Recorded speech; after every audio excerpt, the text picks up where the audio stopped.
Hello, boys and girls. This week we are going to be working with lines. And when I talk about lines with the upper grades, we're going to be working with lines that are called op art. Op art is short for optical art. It is a style of visual art that uses optical illusions. Op artworks are abstract, with many better known pieces created in black and white typically. But the more we get into op art later on, we add a whole lot more color.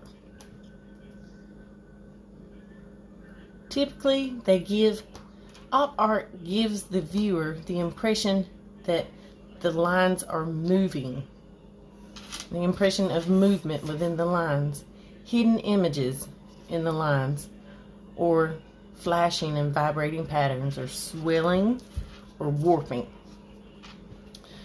Kind of brings it more of a 3D effect, or so to speak. And op art was an art movement originally started by Victor Vasarely and Bridget Riley. So this week and next week, we're going to be working with lines and op art. Now that we have went over what op art is, first, for this week, you're just going to start with a very simple shape. You can choose a circle, oval. I wouldn't recommend a square because that's a whole different level. You'd have to do different lines other than straight ones with just curved ones. But you could do, I'd probably this week just stick with ovals, and an oval or a circle. And you can find things around your house like lids or whatever. You could trace a circle lid. I just drew a oval. So, now that we have our example, my ruler, you're going to need something straight. And you could use the edge of a book, the edge of a clipboard, if you don't have a ruler, the edge of a notebook, just whatever, the edge of a box. And you just need you don't even need a whole sheet of paper. You just need a small sheet of paper. It doesn't, maybe a half a sheet of notebook paper. If notebook paper is what you have, it doesn't really matter. Just as long as you have something. And then you're just going to kind of eyeball your lines, which means just guess at them, because since we're not in school and we don't know if everyone has a ruler or not, we are going to just kind of try our best to keep them straight. After we first draw our original oval, so this is my oval shape that I started with. Make sure you put your oval or your circle there first. If you need to, you can turn your paper, because it kind of helps to guide how you get your oval on your paper or your circle.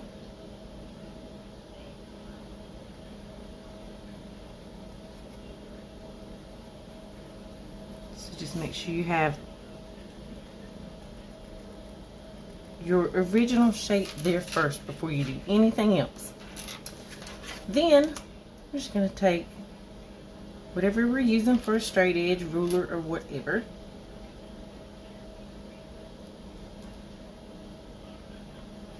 hold it there and draw those lines very straight as you can possibly get them.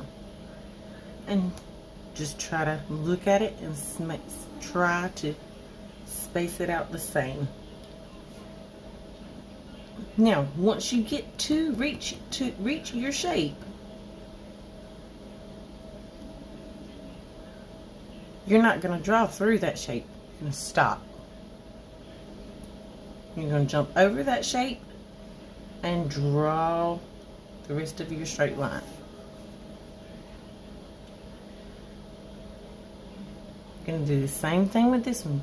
You're going to hold that edge straight, jump over your oval or your circle, and draw the rest of your straight line.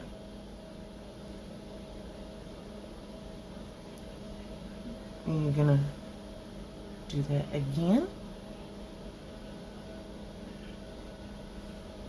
Jump over it. Make sure not to draw through it. Because if you draw through it, it does not give us those curved lines that show movement for it to be considered art.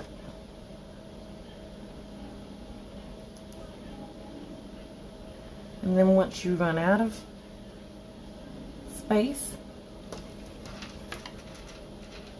you can draw all the way through.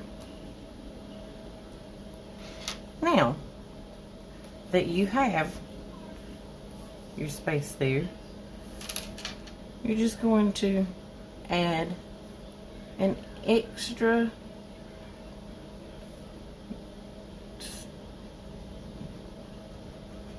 kind of, not very much extra, but an extra spot at the bottom, which you're going to fill in with your black color, because one of your colors does need to be black for the shading on the outside of your circle or your oval, whichever you choose to draw. And that's going to be our shading. So once you have that on there, then you're just going to take every single line. Say you had a line here. In between here, you would take and draw a line and curve it. So every one, you're going to meet that line and you're going to curve it down or up, whichever way you have your paper. I'm holding my paper this way, so my line is going to be curved down. Now, if I had my paper the other way and I decided, well, I want to curve all mine up, they all need to go in the same direction. So you just start at the line that's already there and connect it to the line on the other side where you jump over. And you do that for every single line that you already have there on each side of your oval or circle. Then after that, it does not matter how you color it, with markers, just color it with crayons, whatever you have.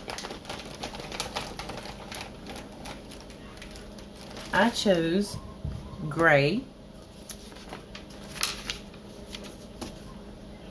and teal. This is actually teal. It looks blue on the camera, but it's actually teal. But I chose gray because you can either choose gray or black. Most people like to keep it to black and then choose another lighter color. But I chose gray and teal. Like I said, it looks blue to you guys. But every other line, and you may want to somehow mark it so that you don't forget. So say you want to start off with your black or gray, whichever one you want to use. So you could draw a real light B there, and then if, for instance, you wanted to use teal, you'd put T there for teal, B for black, T, B, T, B, T. That way you know when you're coloring it. Okay, well, I need to color this line up here in black, all the way down, all the way through, just like I did this one in gray. And then this one would be teal. This one would be black. This one would be teal. This one would be black. This one would be teal, black, and teal. Now, when you come to the middle, where you have your oval, make sure you don't get confused and color it the opposite color. See how we had it lined up? Make sure you keep going with that color where it curves up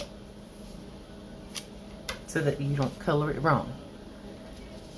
And have fun and enjoy your op art for this week. You have another one next week.